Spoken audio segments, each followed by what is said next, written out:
Chapitre 13. Chasse. On peut enseigner l'art comme toute autre discipline, de bien des manières. Galen, maître d'art sous le roi subtil, employait l'assesse et les privations pour abattre les murailles intérieures des étudiants. Une fois l'élève réduit à l'état de créature tremblante qui ne cherche plus qu'à survivre, Galen pouvait à son aise envahir son esprit et lui imposer l'acceptation de ses méthodes d'apprentissage. Les jeunes gens qui survécurent à cette formation et constituèrent son clan étaient certes capables d'artiser de façon fiable, mais aucun ne possédait de talent particulier. Galen, dit-on, s'enorgueillissait d'avoir réussi à enseigner l'art à des étudiants sans grand don naturel. C'est peut-être exact, à moins que, d'élèves doués d'un grand potentiel, il les ait réduits à l'état d'instruments passables. Le contraste est impressionnant. Entre les techniques de Galen et celles de Sollicité, la maîtresse d'art qui le précéda, c'est elle qui fournit l'instruction initiale des jeunes princes Vérité et Chevalerie, ce que rapporte Vérité de sa formation, tant indiqué que Sollicité obtenait beaucoup de ses étudiants en les prenant par la douceur et en les amenant sans brusquerie à baisser leurs barrières. Entre ses mains, Chevalerie et Vérité devinrent des pratiquants de l'art puissants et compétents. Malheureusement, elle mourut avant d'avoir achevé leur enseignement d'artiseur adulte et avant que Galen ait progressé jusqu'au statut d'instructeur d'art. On ne peut que conjecturer tout le savoir qu'elle a emporté dans la tombe et l'étendue des connaissances sur la magie royale qui furent peut-être alors perdues à jamais.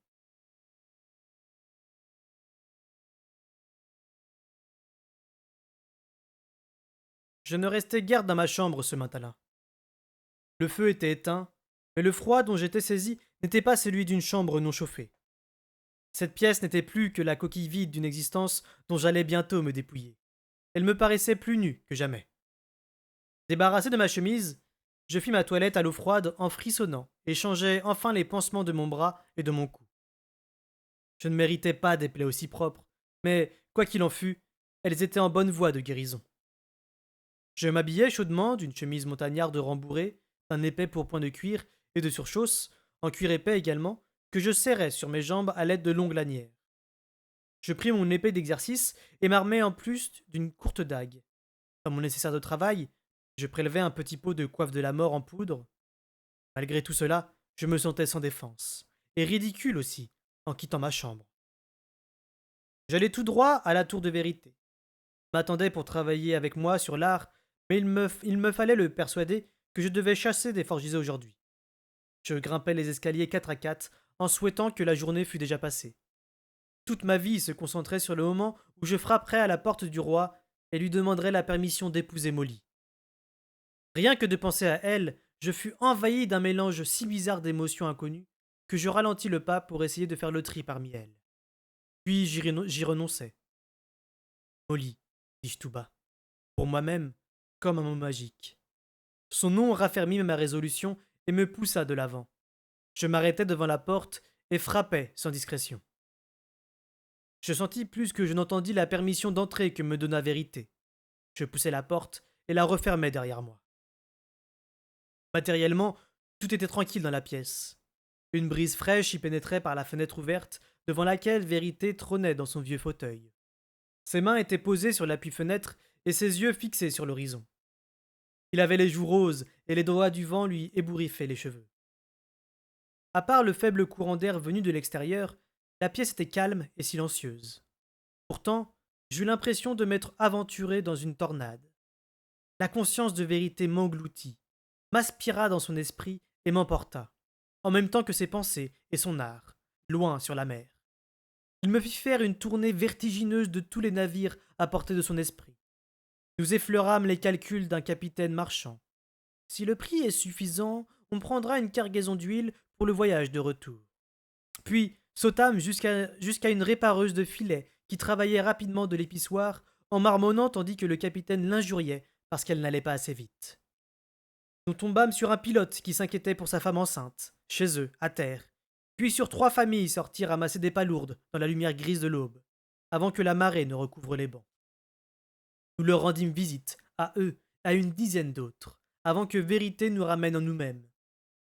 Je me sentais étourdi comme un petit garçon que son père vient de hisser en l'air, pour lui faire voir le fouillis d'une foire, et qui se retrouve soudain sur ses pieds, à hauteur des genoux du monde. je m'approchai de la fenêtre, aux côtés de Vérité. Son regard était toujours loin, braqué sur l'horizon, mais je compris soudain ses cartes et pourquoi il les dressait. Cette trame de vie qu'il avait effleurée pour moi me donnait l'impression qu'il avait ouvert la main pour me montrer une poignée de pierres précieuses. Des gens, son peuple. Ce n'était pas sur une côte rocheuse ou de riches pâturages qu'il veillait. C'était sur ces gens, sur ces aperçus brillants d'autres existences, qu'il ne vivait pas, mais qu'il chérissait néanmoins. Tel était le royaume de vérité. Les frontières géographiques indiquées sur le parchemin l'englobaient. L'espace d'un instant, je partageais son incrédulité à l'idée qu'on puisse vouloir du mal à ces gens, et aussi sa farouche détermination à ce qu'aucune vie ne s'éteigne plus à cause des pirates rouges. Le monde se stabilisa autour de moi, et tout redevint tranquille dans la tour. Sans me regarder, Vérité dit: Ainsi, tu comptes chasser aujourd'hui. Je hochai la tête sans m'inquiéter qu'il ne voie pas mon mouvement. C'était sans importance. Oui, les forgisés sont encore plus près que nous le croyons. Penses-tu devoir te battre? Vous m'avez dit de me préparer. J'essayerai d'abord le poison, mais ils ne s'empresseront peut-être pas de l'avaler, ou bien ils voudront quand même m'attaquer. C'est pourquoi j'ai pris mon épée. Je m'en doutais. Mais prends plutôt celle-ci. Il saisit une épée engainée dans son fourreau posé à côté de son fauteuil et me la donna. Pendant quelques secondes, je ne pus qu'admirer l'objet. Le cuir était orné de gravures fantastiques. La poignée avait la simplicité d'un travail exécuté par un maître. Sur un signe de vérité, je tirai la lame. Le métal luisant, martelé, plié et replié avait acquis une extraordinaire solidité, visible aux ondoiements liquides de la lumière sur toute sa longueur. Je la brandis et la sentis se nicher au creux de ma main, sans poids, prête à servir. C'était une arme bien trop belle pour mes talents de bretteur. Normalement, je devrais te l'offrir en grande pompe, bien entendu, mais je préfère te la confier aujourd'hui, sans quoi tu risques de ne pas revenir pour l'accepter. À la fête de l'hiver, je te la redemanderai, peut-être, pour te la donner selon les règles. Je la remis au fourreau, puis la ressortis vivement. Je n'avais jamais possédé aucun objet d'une telle finesse d'exécution. J'ai l'impression qu'il faudrait que je prête serment de toujours la mettre à votre service, ou quelque chose comme ça, fis-je gauchement. Vérité eut un léger sourire. Royal exigerait ce genre de serment, sans nul doute. Pour ma part, je ne crois pas nécessaire qu'un homme me jure son épée s'il m'a déjà juré sa vie. La culpabilité m'assaillit, et je pris mon courage à deux mains. Vérité, mon prince, je m'en veux aujourd'hui vous servir en tant qu'assassin. Vérité parut démontée. Au moins, c'est direct, fit-il circonspect. Il est temps de parler franchement, je crois. C'est donc ainsi que je vais vous servir aujourd'hui. Mais je suis là de ce rôle. Je vous ai juré ma vie, comme vous l'avez dit, et si vous me l'ordonnez, je continuerai d'assumer ce rôle. Mais je voudrais vous demander de me trouver un autre moyen de vous servir. Vérité resta un long moment sans parler. Posa son menton sur son poing et soupira. Si ce n'était qu'à moi que tu avais fait serment d'allégeance, je pourrais te répondre vite et simplement. Mais je ne suis que roi servant. Il faut présenter ta requête à ton roi, de même que la permission de te marier. Le silence devint un gouffre large et profond qui nous séparait, et que j'étais incapable de combler. Enfin, Vérité reprit. Je t'ai appris à protéger tes rêves, fils de chevalerie. Si tu négliges d'enclore ton esprit, tu ne peux reprocher aux autres de savoir ce que tu divulgues. Je ravalai ma colère. Qui avez-vous perçu? Demandai-je d'un ton glacial. Aussi peu que possible, je te l'assure. J'ai l'habitude de garder mes propres pensées, mais moins de bloquer celles des autres. Surtout celles d'un artiseur aussi puissant et aussi imprévisible que toi. Ce n'est pas volontairement que j'ai assisté à ton rendez-vous. Il se tut, et je préférais ne rien dire. Ce qui me bouleverserait n'était pas tant l'étalage de mon intimité, mais Molly. Comment expliquer cela à Molly? Je l'ignorais. Et l'idée d'un nouveau mensonge entre nous m'était insupportable. Comme toujours, Vérité était restée fidèle à son nom. C'est moi qui avais été négligent. Il me dit d'une voix très basse. Je t'envie, mon garçon. Je te l'avoue. Si cela ne tenait qu'à moi, tu te marierais dès aujourd'hui. Si Subtil te refuse sa permission, retiens ceci, et fais-en part à Dame Jupe Rouge. Quand je serai roi, tu seras libre de te marier quand et où bon te semblera. Je ne t'infligerai pas ce qui m'a été imposé. C'est à cet instant que je crois que je compris tout ce dont Vérité avait été dépouillée. C'est une chose de compatir au sort d'un homme qui n'a pas choisi son épouse. C'en est une autre de sortir du lit de sa bien-aimée et de prendre brutalement conscience qu'un homme auquel on est attaché ne connaîtra jamais le sentiment de complétude que j'avais éprouvé avec Molly. Avec quelle amertume il avait dû entrevoir ce qu'elle et moi partagions et qui lui serait toujours interdit. Merci, Vérité, lui dis-je. Il croisa brièvement mon regard et me fit un pâle sourire. Sans doute, oui. Il hésita. Ce n'est pas une promesse, alors ne la prends pas comme telle. Je puis peut-être faire aussi quelque chose pour ton autre requête. Tu n'aurais pas le temps de remplir tes fonctions de diplomate si tu avais d'autres devoirs à accomplir. Des devoirs plus importants. Tels que demandai-je prudemment. Mes navires grandissent jour après jour. Ils prennent forme sous les mains de leur maître. Et là encore, ce que je désire le plus m'est refusé. Je ne pourrais pas naviguer à leur bord, c'est d'ailleurs une question de bon sens. Ici, je puis les surveiller tous et leur donner à tous mes instructions. Ici, ma vie n'est pas exposée à la violence des pirates rouges. D'ici, je puis coordonner les attaques de plusieurs navires en même temps et envoyer de l'aide là où elle est nécessaire. Il s'éclaircit la gorge. Mais je ne sentirai jamais le vent. Je ne l'entendrai pas claquer dans les voiles, et je ne pourrai jamais me battre contre les pirates comme j'en meurs d'envie. L'épée à la main, en tuant vite et proprement, pour prendre leur sang en échange du sang qu'ils nous ont pris. Une rage glacée imprégnait ses traits. Bref, pour que ces bateaux fonctionnent au mieux, chacun doit avoir à son bord une personne capable au moins de recevoir mes informations. Dans l'idéal, elle devrait aussi pouvoir me transmettre des renseignements détaillés sur ce qui se passe à bord. Tu as vu aujourd'hui combien je suis limité. Je puis lire les pensées de certains, c'est vrai, mais pas leur imposer ce qu'ils doivent penser. Parfois, j'arrive à trouver quelqu'un de plus sensible à mon art et à l'influencer. Mais ce n'est pas comme obtenir une réponse rapide à une question directe. Il marqua un temps de silence. Puis, as-tu déjà songé à naviguer, fils de chevalerie? Dire que je fus pris au dépourvu sur un euphémisme. Je.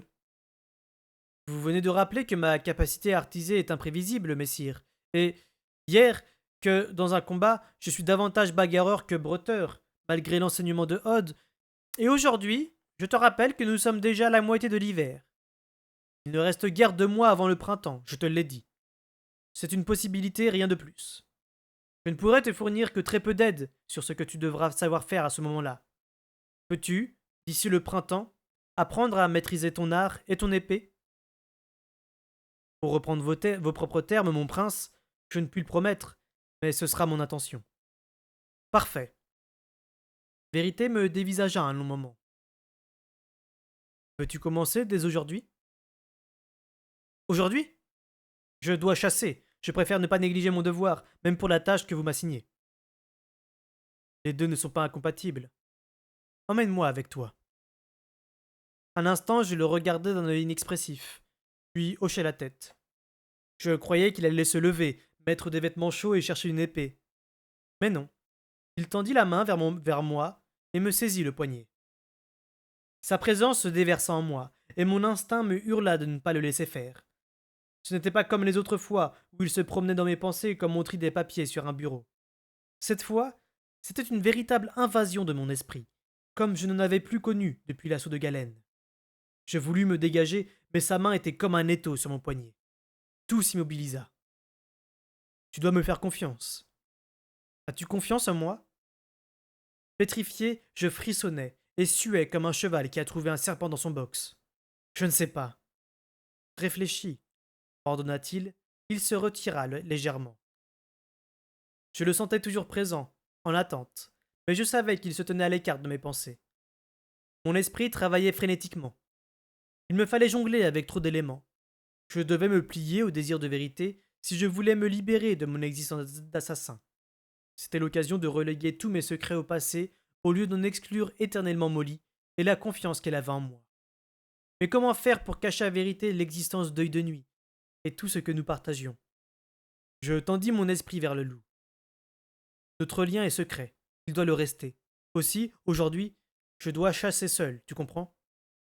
Non, c'est stupide et dangereux.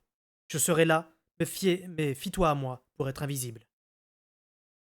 Qu'as-tu fait là, à l'instant? C'était Vérité qui avait parlé tout haut. Sa main était posée sur mon poignet. Je le regardai dans les yeux et je n'y perçus aucune hostilité. Il avait posé la question comme j'aurais pu le faire à un petit enfant surpris à graver quelque chose sur une boiserie. Je restais figé en moi-même. Je mourais d'envie de me décharger de mon fardeau afin qu'il y ait une personne dans le monde qui sache tout de moi, qui sache tout ce que j'étais. Il y en a déjà une, protesta Œil de Nuit. C'était vrai, et je ne devais pas le mettre en danger. Vous aussi, vous devez me faire confiance, m'entendis-je répondre à mon roi servant. Et, comme il me contemplait d'un air méditatif, j'ajoutai. Me faites-vous confiance, mon prince? Oui. Par ce seul mot, il me donnait sa confiance, et, avec elle, sa foi que, quoi que j'aie pu faire, cela ne lui nuirait pas. Cela paraît tout simple, mais de la part d'un roi servant, permettre à son propre assassin de lui dissimuler des secrets était un acte inouï. Des années plus tôt, son père avait acheté ma loyauté grâce à la promesse du gîte, du couvert et de l'éducation, et à l'aide d'une épingle d'argent enfoncée dans les plis de ma chemise. L'acte de foi de Vérité prenait soudain une importance bien supérieure à tout cela. L'affection qu'il m'avait toujours inspirée ne connut tout d'un coup plus de bornes. Comment pouvais-je ne pas lui faire confiance? Il sourit d'un air embarrassé. Tu sais artiser quand tu veux. Et sans un mot de plus, il pénétra de nouveau dans mon esprit. Tant que sa main restait sur mon bras, l'union de nos pensées se faisait sans effort. Je sentis sa curiosité mêlée d'un soupçon de tristesse, à voir son propre visage par mes yeux. Le miroir est plus charitable. J'ai vieilli. Il aurait été vain de nier la vérité de ses paroles, alors qu'il était niché au cœur de mon esprit. Aussi acquiesçai-je. C'était un sacrifice nécessaire. Sa main quitta mon poignet. L'espace d'un vertigineux instant, je me vis en train de le regarder par ses propres yeux, puis cela passa. Il se retourna doucement et se remit à contempler l'horizon, puis il me barra à cette vision. Sans contact physique, l'étreinte de nos esprits changeait de qualité. Je sortis lentement et descendis les escaliers comme si je portais un verre de vin plein à ras-bord. Exactement. Et dans les deux cas, c'est plus facile si tu ne gardes pas les yeux fixés dessus, et si tu n'y penses pas tout le temps. Porte, c'est tout. Je me rendis aux cuisines où je pris un solide petit déjeuner, en tâchant de me conduire normalement. Vérité avait raison. Il était plus aisé de maintenir le contact si je ne me concentrais pas dessus. Le personnel des cuisines vaquait à ses occupations et je me servis moi-même une assiette de biscuits que je fourrais dans mon sac. Tu vas chasser? Me demanda Mijotte en se détournant de son travail. Je hochai la tête. Eh bien, fais attention. Quel gibier est-ce que tu cherches? J'improvisais. Un sanglier. J'y vais pour en repérer un, pas pour tuer. Je me suis dit que ce serait un bon divertissement pour la fête de l'hiver. Pour qui? Pour le prince Vérité? Tu ne le feras pas sortir du château, mon petit. Il ne bouge pas assez de ses appartements. En ce moment, oui. Et notre pauvre vieux roi subtil n'a pas avalé un vrai repas depuis des semaines. Je me demande bien pourquoi je me fatigue à lui préparer ses plats préférés. Les plateaux reviennent aussi remplis que je les envoie. Par contre, le prince royal, lui, il ira peut-être chasser du moment que ça ne lui défrise pas ses bouclettes. Une vague de rire parcourait la cuisine. L'impertinence de Mijotte m'avait mis le rouge aux joues. Du calme. Ils ne savent pas que je t'accompagne, mon garçon. Et je ne retiendrai pas contre eux ce qu'ils te diront. Ne me trahis pas. Je perçus l'amusement de Vérité, et aussi son inquiétude. J'affichai donc un grand sourire, remerciai Mijotte pour le pâté qu'elle avait fourré de force dans mon sac, et quittai les cuisines. Suis piaffait dans son box, plus qu'impatiente d'aller se promener. Urich passa cependant que je la scellais. Ses yeux noirs observèrent mes cuirs, le fourreau ouvragé et la garde gravée de mon épée. Il s'éclaircit la gorge, mais ne fit pas la moindre remarque. Je n'avais jamais réussi à déterminer ce que Burrich savait de mon travail. À une époque, dans les montagnes, je lui avais révélé ma formation d'assassin. Mais c'était avant qu'il prenne un coup sur le crâne en tentant de me protéger. Quand il s'en était remis, il prétendait avoir perdu tout souvenir du jour qui avait précédé le choc. Tant j'avais des doutes. Peut-être était-ce une façon prudente de garder un secret scellé. Ainsi, même ceux qui le partageaient étaient dans l'incapacité d'en parler. Fais attention, fit-il d'un ton bourru. Je ne veux pas qu'il arrive de mal à cette jument. On fera attention, promis-je. Puis je sortis sui de son box. Malgré tout ce que j'avais fait ce matin-là, il était encore tôt et la lumière hivernale était juste suffisante pour un petit galop sans risque. Je laissai Sui aller à sa guise et exprimer sa bonne humeur afin qu'elle s'échauffe, sans toutefois qu'elle transpire. Le ciel était couvert, mais le soleil se glissait par des déchirures dans les nuages pour toucher les arbres et les congère du bout de ses doigts lumineux. Je retins Sui pour la mettre au pas. Nous allions suivre un chemin détourné pour gagner le lit de la rivière. Je ne tenais pas à quitter les voies fréquentées plutôt que nécessaire. Vérité restait toujours présent. Nous ne communiquions pas, mais il n'ignorait rien de mon dialogue intérieur. Il savourait l'air frais du matin, la façon vive de répondre de suie et la jeunesse de mon propre corps. Mais plus je m'éloignais du château, plus j'avais conscience de maintenir le contact avec lui, d'un lien qu'il m'avait d'abord imposé. Notre union s'était peu à peu transformée en un effort mutuel, qui évoquait davantage deux mains qui se serrent pour ne pas se lâcher. Je ne savais pas si je parviendrais à tenir longtemps. N'y pense pas. Fais-le, c'est tout. Même respirer devient difficile lorsqu'on se concentre sur chaque respiration. Je battis des paupières, soudain conscient qu'il était à présent dans son cabinet et qu'il vaquait à ses tâches habituelles du matin. Comme un bourdonnement d'abeilles au loin, je perçus la présence de Charim, qui lui demandait un renseignement. Je ne détectais aucun signe d'œil de nuit. Je m'efforçais de ne pas penser à lui, pas le chercher, ce qui était aussi épuisant mentalement que de maintenir la conscience de vérité en moi. Je m'étais si vite habitué à tendre mon esprit vers mon loup et à le trouver qui attendait mon contact, que je me sentais maintenant tout seul, et déstabilisé, comme si mon poignard préféré manquait à ma ceinture. La seule image qui parvenait à l'effacer de mon esprit était celle de Molly, et sur celle-là, non plus je ne tenais pas à m'attarder. Vérité ne m'avait pas sermonné sur ma conduite de la veille, mais je savais qu'il la considérait comme moins qu'honorable, et j'avais le désagréable sentiment que, si je me laissais aller à y réfléchir moi-même, je serais d'accord avec lui. Lâchement, je bridais mes pensées sur ce sujet-là aussi. Je me rendis compte que le plus gros de mes efforts allait à m'empêcher de penser.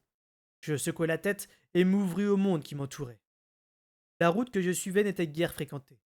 Elle serpentait au milieu des collines auxquelles s'adossait Castelcerre, et elle servait bien davantage aux moutons et aux chèvres qu'aux hommes.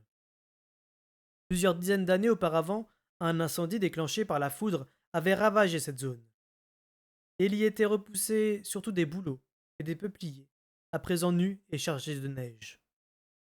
Cette région montueuse était mal adaptée à l'agriculture, et l'on y faisait principalement paître les bestiaux l'été, mais de temps en temps je captais une odeur de feu de bois, et je passais un chemin qui menait à la chaumière d'un bûcheron ou à la cahute d'un chasseur. Les parages fourmillaient de petites maisons isolées, occupées par des gens de la plus humble extraction. La route devint plus étroite, et la nature des arbres changea comme je pénétrais dans une partie plus ancienne de la forêt.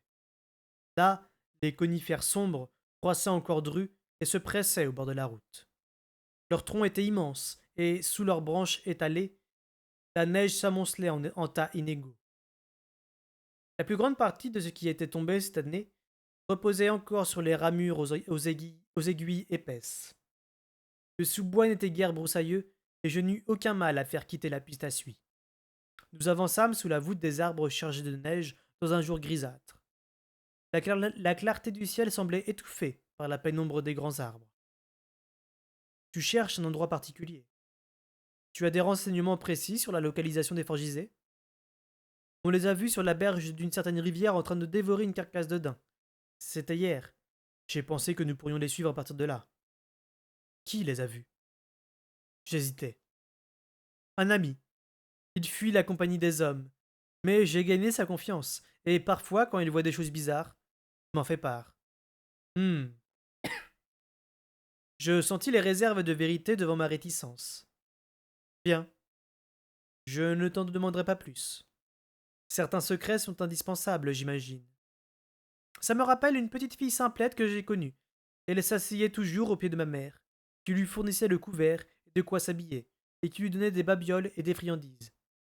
Personne ne faisait guère attention à elle. Mais un jour, je suis arrivé sans qu'elle me voie, et j'ai entendu la petite parler à ma mère d'un homme, dans une taverne, qui vendait de jolis colliers et de beaux bracelets. Plus tard dans la semaine, et dans la même taverne, la garde royale a arrêté Sévis, le voleur de grand chemin. Ce sont souvent ceux qui en entendent le moins qui en savent le plus. En effet, nous poursuivîmes notre route dans un silence amical. De temps en temps, je devais me rappeler que Vérité n'était pas avec moi en chair et en os. Mais je commence à le regretter. Il y a trop longtemps, mon garçon, que je ne suis pas allé dans ces collines simplement pour le plaisir d'être à cheval. Mon existence s'est alourdie à l'excès d'obligation. Je ne me souviens même pas de la dernière fois où j'ai fait quelque chose simplement parce que j'en avais envie. Je hochai la tête à ces réflexions lorsqu'un cri fracassa la tranquillité de la forêt. C'était le hurlement inarticulé d'une jeune créature, et sa brutale interruption me fit tendre mon esprit vers sa source avant que je puisse me retenir. Mon vif trouva œil de nuit, en proie à une terreur panique, à la peur de la mort et à une soudaine horreur. Je fermai mon esprit, mais poussai Sui dans la direction du cri et la talonnai. Penché sur son encolure, je l'encourageais tandis qu'elle s'enfonçait dans le dédale de congères, de branches mortes et d'espaces dégagés qui formaient le sous-bois. Je grimpais ainsi une colline, sans jamais atteindre la vitesse qu'exigeait l'urgence de la situation. Arrivé enfin au sommet, je découvris une scène que je ne pourrai jamais oublier. Ils étaient trois, crasseux, en haillons, et la barbe hirsute. Ils se battaient en grondant des bouts de phrases incompréhensibles. Mon vif ne captait chez eux aucune expression de vie, mais je reconnus le forgisé qu'œil de nuit m'avait montré la nuit précédente. Elle, elle était petite. Elle devait avoir 3 ans, et la tunique en laine qu'elle portait était jaune vif, ouvrage amoureusement exécuté par sa mère, peut-être. Chacun essayait de s'emparer de l'enfant, comme s'il s'agissait d'un lapin pris au collet, et tirait sur ses petits membres en saccades furieuses, sans souci du peu de vie qui résidait encore en elle. Je poussai un rugissement de rage et dégainai mon épée à l'instant où l'un des forgisés libérait l'enfant de son corps en lui brisant la nuque. À mon cri, l'un des hommes leva la tête et se tourna vers moi, la barbe écarlate de sang. Il n'avait pas attendu la mort de sa victime pour commencer à se nourrir. J'éperonai Sui et fondis sur eux telle la vengeance incarnée. Œil de nuit jaillit des bois à ma gauche, bondit sur l'un des hommes et, la gueule grande ouverte, lui planta l'écrou dans la nuque.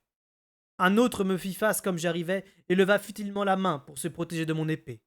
Le coup fut tel que ma belle lame toute neuve lui trancha le cou à demi avant de s'enfoncer dans sa colonne vertébrale. Je tirai son poignard et sautai à bas dessus pour me colter avec l'homme qui tentait de plonger son couteau dans le flanc d'œil de nuit. Le troisième forgisé saisit le corps de la petite fille et s'enfuit dans les bois. L'homme se battait comme un ours enragé à coups de couteau et de dents, alors que je venais de l'éventrer. Ses entrailles se déversaient par-dessus sa ceinture, et il continuait à nous attaquer, le loup et moi, d'un pas titubant. Je n'avais pas le temps de m'arrêter à l'horreur que je ressentais. Sachant qu'il allait mourir, je l'abandonnai, et nous nous lançâmes à la poursuite du fuyard. Œil de nuit était une tache de fourrure grise qui filait en ondulant sur le versant de la colline, et je maudis la lenteur de mes jambes tandis que je courais derrière lui. La neige piétinait, les taches de sang et les relents de l'homme formaient une piste nette. Je n'avais plus toute ma tête. Pendant que je grimpais la colline, et il me vint à l'esprit que j'arriverais peut-être à temps pour effacer la mort de la petite fille et la ramener à la vie, pour faire qu'elle ne soit pas morte. C'est cette idée illogique qui me permettait de tenir mon train d'enfer. Il avait doublé ses voies. Caché derrière une énorme souche, il jaillit soudain, projeta le petit cadavre sur œil de nuit et sauta sur moi. Il était grand et musclé, comme un forgeron. À la différence des autres victimes que j'avais rencontrées, cet homme-ci, grâce à sa taille et sa force, avait réussi à se nourrir et à se vêtir convenablement. Et il était possédé par la fureur sans limite d'un animal traqué. Il me saisit le bras à bras le corps, me souleva de terre, puis se laissa tomber sur moi en m'écrasant la gorge au creux de son bras noueux. Étendu sur moi, son poitrail de taureau contre mon dos, il m'avait coincé un bras sous ma propre poitrine. Je ramenai l'autre en arrière et enfonçai par 2 fois mon poignard dans une cuisse épaisse. Il poussa un hurlement de rage, accentua la pression sur ma gorge et m'écrasa le visage dans la terre gelée. Des taches noires envahirent ma vision et Œil de Nuit vint ajouter son poids à celui de l'homme sur mon dos. Je crus que ma colonne vertébrale allait se rompre. Le loup entaillait les épaules de l'homme à coups de croc, mais le forgisé se contenta de rentrer le menton et de faire le dos rond. Il savait qu'il était en train de m'étrangler. Une fois que je serais mort, il aurait tout le temps de s'occuper du loup. À force de me débattre, ma plaie au cou se rouvrit et je sentis mon sang ruisseler. Ce surcroît de douleur m'aiguillonna. Je secouai violemment la tête et, grâce au sang qui lubrifiait le bras du géant, je parvins à la faire pivoter. J'aspirai éperdument un filet d'air avant que l'homme ne modifie sa prise. Il se mit à me tirer la tête en arrière. S'il ne pouvait m'étrangler, il se contenterait de me briser le cou. Il en avait la force. Œil de Nuit changea de tactique. Il ne pouvait ouvrir assez largement la gueule pour saisir la tête de l'homme, mais ses crocs agrippèrent la peau du crâne et en décollèrent un grand lambeau. Il saisit alors le bout de peau et tira. Le sang se mit à pleuvoir sur moi tandis que le forgisé poussait un rugissement et me plantait un genou dans le bas du dos. D'un bras, il se mit à battre l'air pour repousser Œil de Nuit. J'en profitai pour me retourner sur le dos, lui remonter violemment un genou dans l'aine et lui planter mon poignard dans le flanc. La souffrance devait être abominable. Pourtant, il ne me lâcha pas. Au contraire, il me heurta la tête du front dans un éclair de ténèbres, puis me saisit entre ses bras et commença de m'écraser contre sa poitrine. Du combat, c'est tout ce dont je garde un souvenir cohérent. J'ignore ce qui me prit ensuite. Peut-être s'agit-il de la rage de mort dont parlent certaines légendes. Toujours est-il que j'attaquai l'homme à coups de dents, d'ongles et de poignards, et que je lui arrachais de la chair partout où j'en trouvais. Néanmoins, je sais que cela n'aurait pas suffi si Œil de Nuit ne l'avait pas assailli avec la même fureur irrésistible. Plus tard, je m'extirpai en rampant dessous le cadavre de l'homme. J'avais un désagréable goût de cuivre dans la bouche, et je crachais des poils crasseux et du sang. Je m'essuyai les mains sur mes chausses, puis les frottais dans la neige. Mais rien ne pourrait jamais en faire partir la souillure. Tu vas bien? Haletant, Œil de Nuit était couché dans la neige, à un ou deux pas de moi. Sa gueule était aussi ensanglantée que ma bouche. Il avala une grande goulée de neige, puis se remit à halter. Je me levai et fis un ou deux pas, titubant dans sa direction. J'aperçus alors le corps de la petite fille, et je tombai à genoux auprès d'elle. À cet instant, je crois, je pris conscience qu'il était trop tard, et qu'il était déjà trop tard quand j'avais aperçu les trois hommes. Elle était toute petite, avec des cheveux châtains et lisses et des yeux sombres. Son corps était encore tiède et souple, et c'était horrible. Je la pris contre moi et repoussai les cheveux de son visage. Un petit visage, une petite bouche avec des dents de bébé, des joues rebondies. La mort n'avait pas encore obscurci son regard, et les yeux braqués sur les miens semblaient contempler une énigme au-delà de toute compréhension. Ses petites mains douces et potelées étaient zébrées du sang qui avait coulé des morsures à ses bras. Je m'assis dans la neige, l'enfant mort sur les genoux. Elle était si petite et naguère si pleine de vie, si immobile à présent. Je courbai la tête sur ses cheveux et pleurai doucement, puis de grands sanglots me convulsèrent soudain. Œil de Nuit me renifla la joue et gémit, me gratta rudement l'épaule de la patte, et je m'aperçus brusquement que je m'étais fermé à lui. Je l'apaisai d'une caresse, mais ne pus me résoudre à lui ouvrir mon esprit, à lui, ni à personne. Il gémit à nouveau, et enfin j'entendis le bruit des sabots. D'un air d'excuse, il me lécha la joue et s'évanouit dans les bois. Je me redressai en chancelant, l'enfant dans les bras. Les cavaliers apparurent au sommet de la colline, Vérité en tête, Burige derrière lui, puis Lame et une demi-douzaine d'hommes. Avec épouvante, je vis qu'une femme mal habillée chevauchait en croupe de Lame. Elle poussa un cri en me voyant, sauta à bas du cheval et courut vers moi, les bras tendus. La terrible lumière d'espoir et de joie qui illuminait son visage était insupportable. Un instant, ses yeux croisèrent les miens, et je vis la lumière mourir en elle. Elle m'arracha la petite fille, saisit son visage déjà froid d'une main, et se mit à hurler. Sa douleur s'abattit sur moi comme une vague, rompit mes digues et me submergea. Et son cri continuait. Des heures plus tard, dans le cabinet de Vérité, je l'entendais encore. Tout mon être résonnait à ce hurlement en longs frémissements involontaires qui me parcouraient tout entier. Torse nu, J'étais assis sur un tabouret devant la cheminée. Le guérisseur ajoutait du bois au feu tandis qu'un buriche muet, comme une tombe, ôtait les aiguilles de pin et la terre incrustée dans ma plaie à la nuque. Ça et ça, tu ne te l'es pas fait cette fois-ci, observa-t-il à un moment en désignant mes autres blessures au bras. Je ne répondis pas. Les mots m'avaient abandonné. Dans une cuvette d'eau chaude, des fleurs d'iris séchées se défroissaient au milieu de fragments de myrte des marais. Il y plongea un bout de tissu et en tamponna les ecchymoses de mon cou.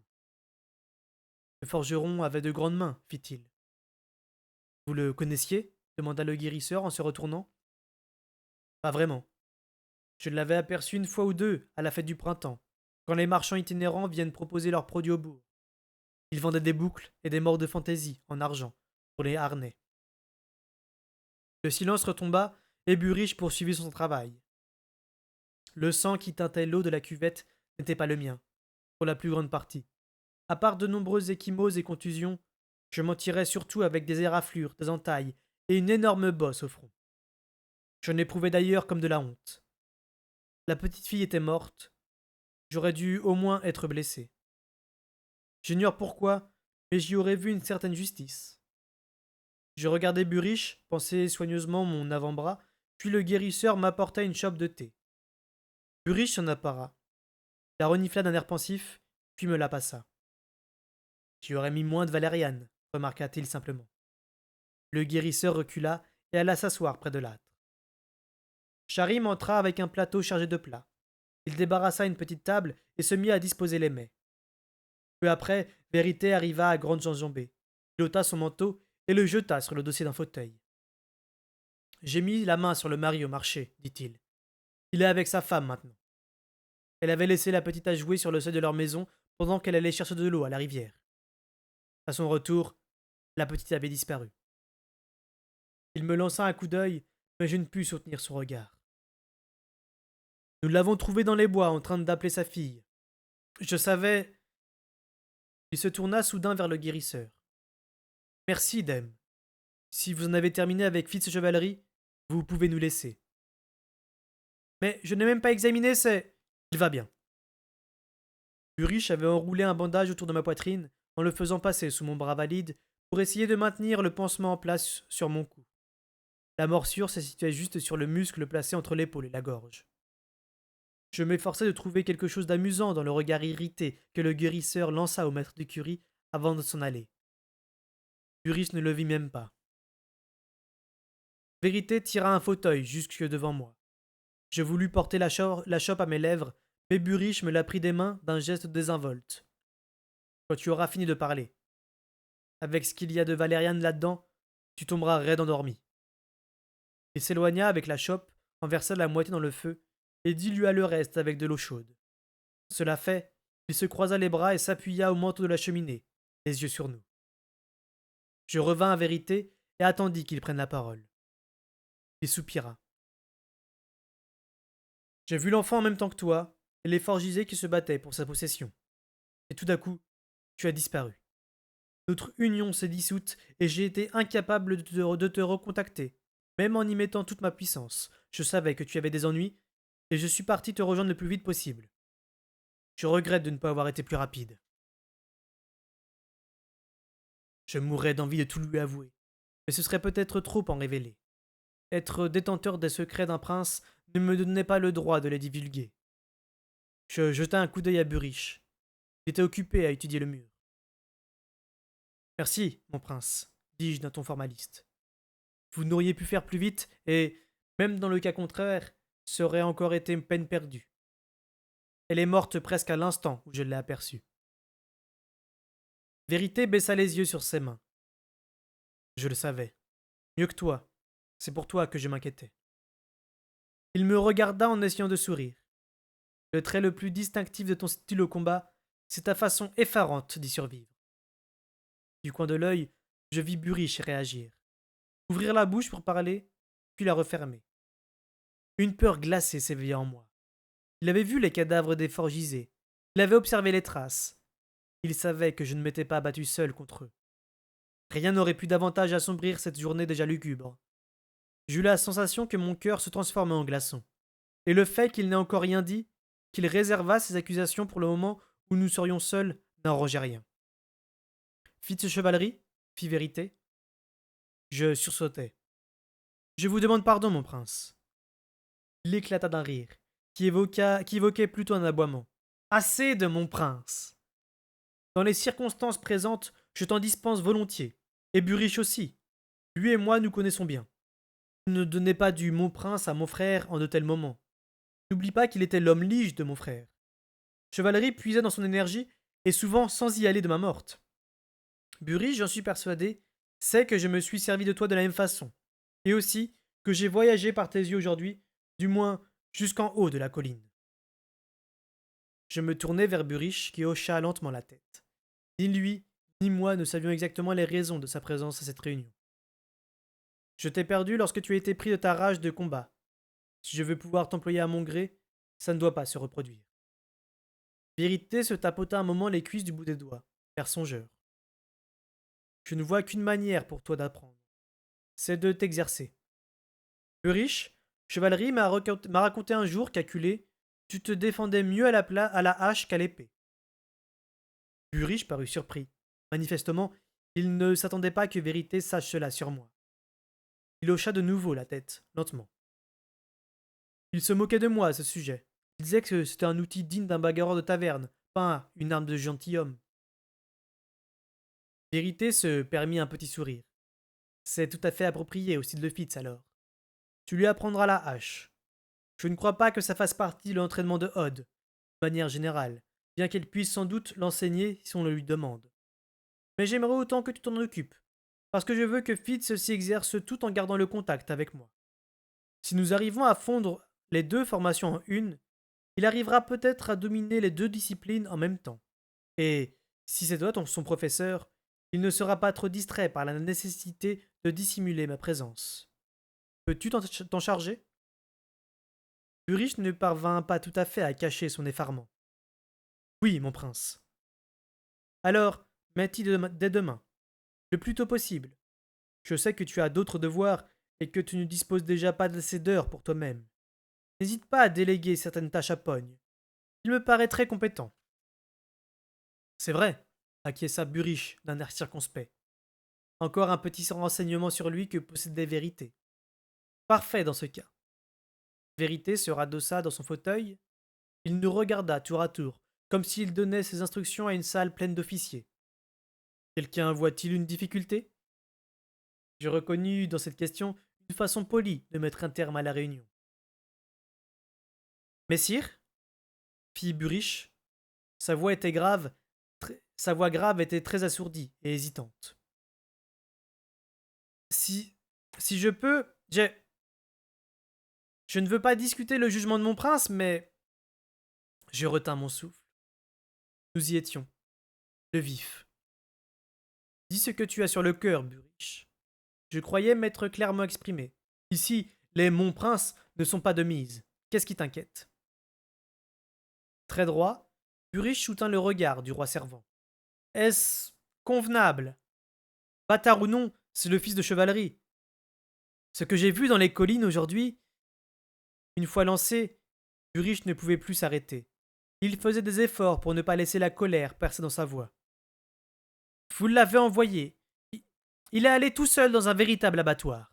Pratiquement, tout garçon de son âge serait mort, à l'heure qu'il est. Je ne cherche pas à me mêler de ce qui ne me regarde pas. Je sais qu'il existe maintes façons de servir mon roi, et que certaines sont moins gracieuses que d'autres. Mais d'abord dans les montagnes. Et puis, ce que j'ai vu aujourd'hui... Ne pouviez-vous pas trouver quelqu'un d'autre que l'enfant de votre frère pour ces besognes? Je tournai mon regard vers Vérité, et, pour la première fois de ma vie, je vis une franche colère sur son visage. Ni sourire méprisant, ni froncement de sourcils, seulement deux étincelles brûlantes au fond de ses yeux noirs.